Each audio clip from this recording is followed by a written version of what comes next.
सोचो कितनी भी उपजाऊ ज़मीन है, फर्टाइल लैंड है, अगर उसका ध्यान ना रखा जाए तो क्या होगा? वापस से बंजर हो जाएगी, वापस से इनफर्टाइल हो जाएगी। मतलब हमको क्या चाहिए? एक हल चाहिए जो हम उस पर चला सकें। हल चाहिए। वो हल क्या है? आसान है।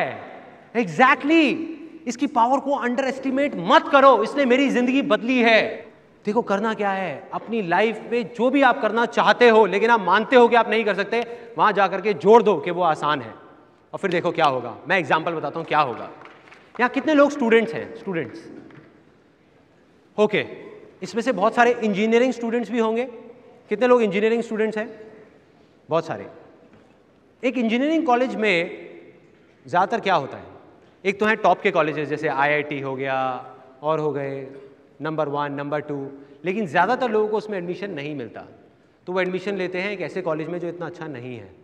अब उस कॉलेज में क्या बात हो रही होती है? एडमिशन भी खुद ही लिया है, लेकिन 24 घंटे उस कॉलेज की बुराई हो रही होती है कि इस कॉलेज की ये प्रॉब्लम है, वो प्रॉब्लम है, एडमिशन के टाइम पे तो हमको ये बोला था, अब देखो कुछ भी नहीं कर रहे, यहाँ का ये अच्छा नहीं है, यहाँ का वो अच्छा नहीं है, सबसे बुरा यहाँ का प्लेसमेंट बिल्कुल बेकार है।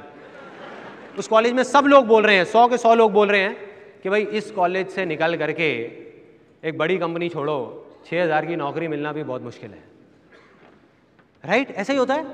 ऐसी ऐसी अजीब अजीब बातें हो रही होती हैं चारों तरफ और हम भी करने लग जाते हैं। आपको क्या करना है? छोड़ो दुनिया को, छोड़ो और बाकी सब लोगों को जो वो कर रहे हैं। अगर आप चाहते हो आपके साथ कुछ अलग हो, कुछ अच्छा हो, तो आपको बोलना है भाड़ में गई बाकी पूरी दुनिया, इसी कॉलेज से निकलूंगा और इंडिया की टॉप मल्टीनेशनल कंपनी में मेरे लिए जॉब मिलना आसान है।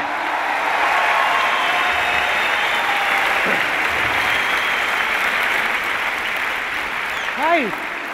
99% लोग बोल रहे हैं मुश्किल है, तो बोलने दो ना यार, उनको करने दो 6000 रुपए की नौकरी, उनको लड़ने दो उसके लिए, मैं तो टॉप कंपनी में जाऊंगा। अब क्या होगा जब आप ऐसा बोलोगे? बाहर से बोलोगे आसान है, अंदर से आवाज आएगी मुश्किल है। फिर बाहर से बोलोगे आसान है, अंदर से आवाज आएगी मुश्किल है, मुश्किल है। जिस दिन अंदर से आवाज आ गई ना आसान है, अंदर से, यहां से, कि हाँ मेरे लिए आसान है उस कंपनी में जाना, उसके कुछ टाइम के अंदर अंदर मैं गारंटी दे सकता हूं आप बैठे हुए होंगे उस कंपनी के अंदर।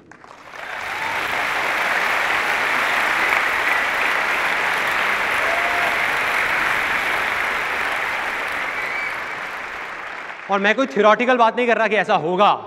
प्रैक्टिकली आप किसी भी बड़ी से बड़ी कंपनी को उठा के देख लो, आज इंडिया की या वर्ल्ड की कोई भी टॉप कंपनी को उठा के देख लो, क्या वहां पे जितने भी लोग हैं वो सब टॉप कॉलेजेस से निकले हुए हैं? नो, 80% से ज्यादा लोग ऐसे ऐसे कॉलेजेस से निकले हुए हैं जो आपसे भी नीचे वाले लेवल के हैं या आपके ही लेवल के हैं। अरे तो मेरे भाई, जब 80% लोग कर सकते हैं तो आप क्यों नहीं कर सकते? राइट?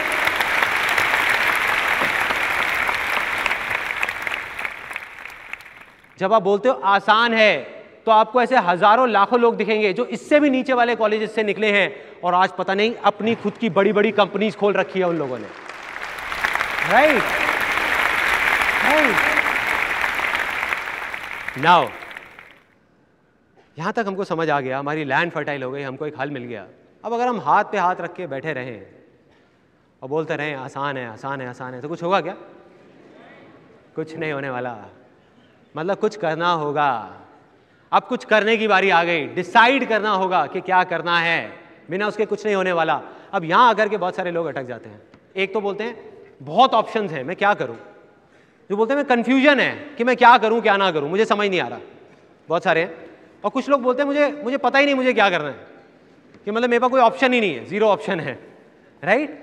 ये दो तरह के लोग होते हैं। अब ये डिसाइड करना कि क्या करना है क्या नहीं, ये कहना बहुत आसान है लेकिन करना बहुत, कुछ लोगों ने बोला मुश्किल है। आसान है। राइट? देखो सिर्फ दो ऑप्शंस हैं, सिर्फ दो ऑप्शंस, बहुत सिंपल। पहला कि आप अपने बाहर की आवाज सुनो। बाहर की आवाज क्या कहती है? कि भाई लोग क्या कहते हैं, लोग क्या करते हैं, उसने क्या किया जिसकी वजह से वो सक्सेसफुल हुआ, वो क्या कर रहा है। क्या किसी और से जाकर के राय मांग रहे हो कि भैया मुझे बताओ मुझे क्या करना चाहिए, मुझे कोई अच्छी सी लाइन बता दो। एक बार मेरे पास कोई आया था और आकर के उसने बोला कि भाई मुझे कोई अच्छी सी लाइन बता दो। मैंने कहा हाँ यार आजकल ना वो स्पेस टूरिज्म का काम काफ़ी अच्छा चल रहा है। मैंने बड़ा सीरियस होकर के बोला। कहता वो क्या होता है? मैंने कहा कुछ नहीं करना यार, तेरे को एक रॉकेट खरीदना है और लोगों को स्पेस में लेकर के जाना है, चांद पे घुमा करके लाना है। कहता यार क्यों मजाक कर रहा है? मैंने कहा भाई शुरू किसने किया था?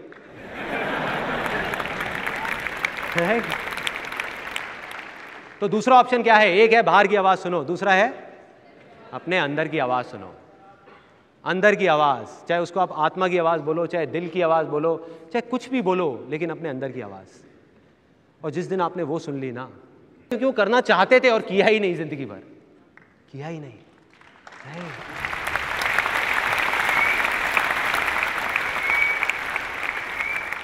अब ये प्रॉब्लम है, यहां तक समझ आता है कि हम एक्शन नहीं लेते। लेकिन एक्शन क्यों नहीं लेते? मैं आप लोगों से पूछता हूं, मैं एक्शन क्यों नहीं लेते? हमको पता होता है कि हाँ ये चीज हमको करनी है, फिर भी हम नहीं करते, क्यों? एक वर्ड है, एक वर्ड, फियर, रिस्क। और वो बिल्कुल जेन्युइन है, मैं ये नहीं कह रहा वो गलत है, वो सही है। देखो भाई, हम अकेले नहीं हैं। आज आपके अंदर से एक आवाज आई कि मुझे ये करना चाहिए, आपके पीछे फैमिली भी है, घर वाले भी हैं, बच्चे भी हैं, सब कुछ है, आप कैसे कर दोगे? रिस्क है उसके अंदर। बकवास, बिल्कुल बकवास, मैं नहीं मानता। क्यों नहीं है? क्योंकि रिस्क नाम की कोई चीज है ही नहीं इस दुनिया में। भगवान ने या जिसने भी इस दुनिया बनाई, रिस्क नाम की कोई चीज नहीं बनाई। ये इंसान खुद अपने लिए रिस्क पैदा करता जा रहा है। हम खुद ही अपने लिए रिस्की सिचुएशंस क्रिएट कर रहे हैं, खुद ही उससे डर रहे हैं।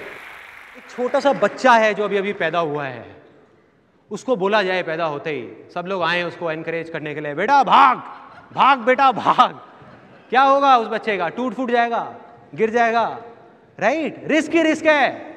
मगर उस बच्चे को टाइम दिया जाए, उस बच्चे को बोला जाए चल बेटा पहले क्रॉल कर धीरे धीरे जमीन पे, फिर उंगली पकड़ के चल, फिर भाग, तो कोई रिस्क है? नहीं है। यस और नो? नो। आपको एक बहुत मजेदार सी एक एक्सपीरियंस बताता हूँ जो मेरे साथ 5 साल पहले हुआ था। मेरे एक दोस्त आया जिसने MBA फाइनेंस किया हुआ था। मैंने कहा क्या बात है भाई, क्या चल रहा है? अरे कुछ नहीं यार, जिंदगी झंड है फिर भी घमंड है। क्या हो गया? तो बंदा बिल्कुल परेशान, कहता यार मैं खुश नहीं हूँ। वो 9-10 घंटे मेरे ऑफिस में ऐसे निकलते हैं कि मैं पक जाता हूँ पूरे तरीके से। मेरा फाइनेंस फील्ड में कोई इंटरेस्ट नहीं है, मुझे बहुत बुरी हालत हो जाती है मेरी। जब तक मैं घर आता हूँ ना, मैं अपनी सारी फ्रस्ट्रेशन आकर के फिर अपनी वाइफ पे और सब पे निकालता हूँ। मेरे को गुस्सा आता है, मैं काफ़ी इरिटेट हो जाता हूँ। तो मैंने कहा ठीक है भाई, इसका मतलब तो फिर यही है कि तेरे को कुछ और करना होगा या कुछ और सोचना होगा। कहता हाँ यार इसीलिए तो तेरे पास आया हूँ। मैंने कहा क्या सोचा है तूने? कहता यार सही बताऊँ, तू मान जाएगा ना? मैं कहा अरे तू बोलना भाई, मैं तैयार बैठा हूँ तेरे लिए, बोलना तू क्या करना है। कहता मैं सोच रहा हूँ मैं तेरी तरह ना फोटोग्राफी कर लूँ, तू सिखाएगा मेरे को फोटोग्राफी?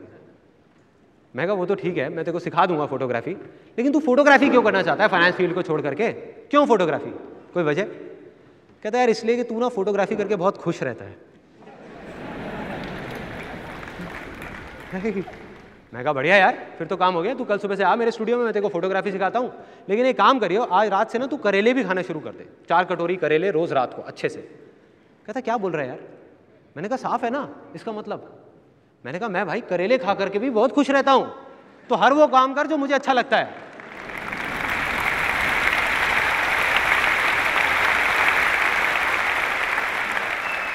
मैंने कहा मेरे भाई तू फिर से वही गलती करने वाला था जो तूने बहुत साल पहले करी थी। मैंने कहा मैं तेरे को इंडिया में 1 लाख फोटोग्राफर्स ऐसे दिखा दूंगा, 1 लाख, जो मेरी तरह ही फोटोग्राफी करते हैं और बिल्कुल भी खुश नहीं है। उनके लिए फोटोग्राफी सिर्फ एक काम है और कुछ नहीं है। और मैंने कहा 1 लाख लोग ऐसे दिखा दूंगा जो वही करते हैं जो तू अभी कर रहा है, मतलब फाइनेंस की फील्ड में है और बहुत खुश हैं, बहुत खुश हैं। मतलब कोई भी काम इंटरेस्टिंग या बोरिंग नहीं होता, सिर्फ और सिर्फ तेरे इंटरेस्ट के ऊपर है कि तेरे को क्या चीज़ अच्छी लग रही है। जो तेरे अंदर से है वो अच्छा है तेरे लिए, जो नहीं है वो सब बेकार है। तो उसको समझ आया थोड़ा बहुत, और वो बोला, कहता यार लेकिन मेरे को तो समझ ही नहीं आता है अंदर की आवाज़ और ये वो, तू क्या बोलता रहता है, मेरे को नहीं समझ आता है, कैसे सुनूं अपने अंदर की आवाज़? मेरे अंदर कोई आवाज़ ही नहीं आती। बड़ा जेन्युइन सी प्रॉब्लम है यार, नहीं आती आवाज़, अब क्या करोगे? मैंने कहा देख मैं तेरे को सिंपल कर देता हूँ कि अंदर की आवाज़ कैसे सुननी है। कोई भी ऐसा काम जो तू बिना थके बिना रुके दिन में 24 घंटे में से 12 घंटे कर सकता है बिना पैसे की परवाह किए, चाहे पैसे कम मिल रहे हैं चाहे ज़्यादा मिल रहे हैं, और फिर भी खुश रह सकता है, वो तेरे अंदर की आवाज़ है।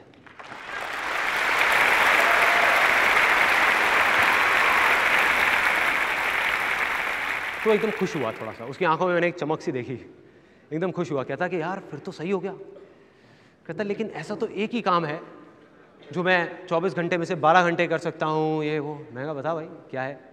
कहता मेरे को ना खाने पीने का बहुत शौक है। मैं उसके पास गया, मैंने उसके पेट पे हाथ लगाया। मैं कहा वो तो देख के ही पता लग रहा है भाई।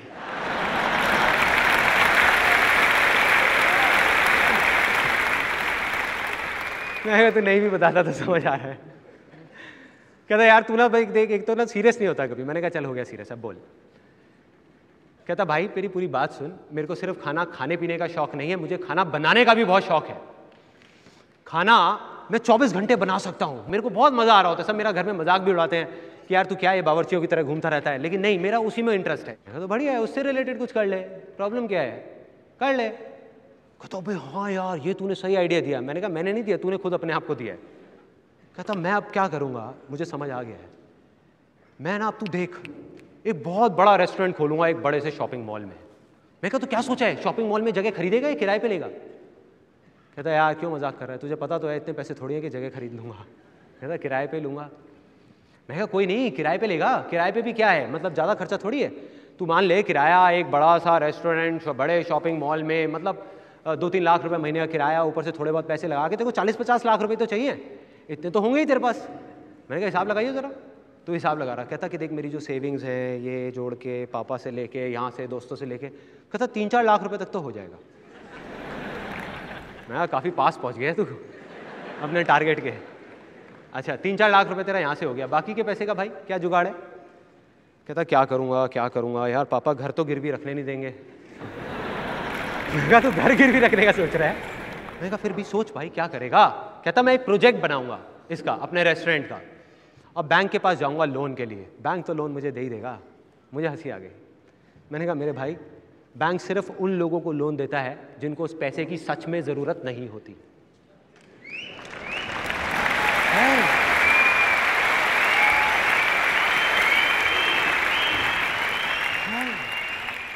किस बेस पे लेगा भाई लोन, किस बेस पे लेगा? कहता हाँ यार तू कह तो ठीक रहा है, लोन तो मिलेगा नहीं, तो फिर क्या करूं? कहता यार बहुत मुश्किल है, छोड़ नहीं खुल सकता। मैंने कहा क्यों मुश्किल है? कहता पैसे नहीं है ना। मैं क्यों नहीं है पैसे, अभी तो तूने कहा पैसे हैं। कहता मैंने तो कहा नहीं है। मैंने कहा तूने कहा है, तूने कहा है मेरे पास 3-4 लाख रुपए है। तो कहता 3-4 लाख रुपए में रेस्टोरेंट थोड़ी खुलेगा। मैंने कहा तुझे किसने कहा है रेस्टोरेंट खोलने के लिए? 3-4 लाख रुपए में से अगर तू चाहे तो 1 लाख रुपए साइड करके 2-3 लाख रुपए में एक बढ़िया सी स्टॉल या रेडी लगा सकता है, अपने खाने की स्टॉल लगा सकता है।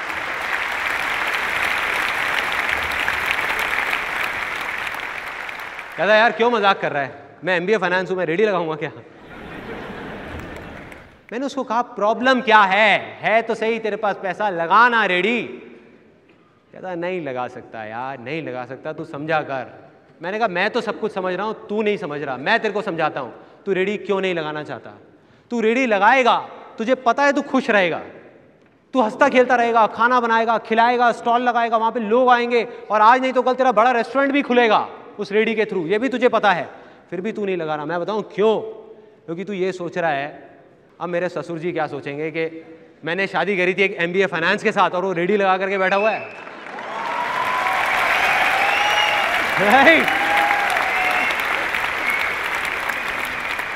मैं कहा यही सोच रहा है ना तू, कि वो क्या सोचेंगे, तेरे घर वाले क्या सोचेंगे, तेरी वाइफ क्या सोचेगी, दुनिया क्या सोचेगी। बढ़िया है, सोचता रहे। कहता हाँ यार बात तो सही है। कहता लेकिन रेडी मैं नहीं लगा सकता, रेडी नहीं लगा सकता, ये बहुत बड़ी प्रॉब्लम है। सबसे बड़ा रोग क्या कहेंगे लोग? कमाल का डायलॉग, सबसे बड़ा रोग, सबसे बड़ा। मैं कहा तुझे याद है जब मैंने फोटोग्राफी शुरू की थी तो क्या हुआ था? उस टाइम पे जब मैंने फोटोग्राफी शुरू करी थी पूरी दुनिया ने मेरा मजाक उड़ाया था, पूरी दुनिया ने, सिर्फ घर वालों ने नहीं, रिश्तेदारों ने नहीं, सब ने, दोस्तों ने, जहां भी जाता था लोग कहते थे आ गया भैया देखो। कहता ले भाई 10 रुपए मेरी फोटो खींचते, ले भाई ले भाई ले भाई। मैं कहा एक ऐसी स्टेज आई थी जब तुझे याद होगा तूने मुझे क्या कहा था कि भाई मेरी शादी में वैसे तो मैंने फोटोग्राफर्स बुक कर लिए हैं लेकिन तू भी आ जाइयो पीछे खड़ा होकर के थोड़ी बहुत फोटो खींचता रहियो। अगर उस टाइम पे मैंने सोचा होता कि तू क्या सोचेगा या तेरे जैसे और लोग क्या सोचेंगे तो आज मैं यहां नहीं होता।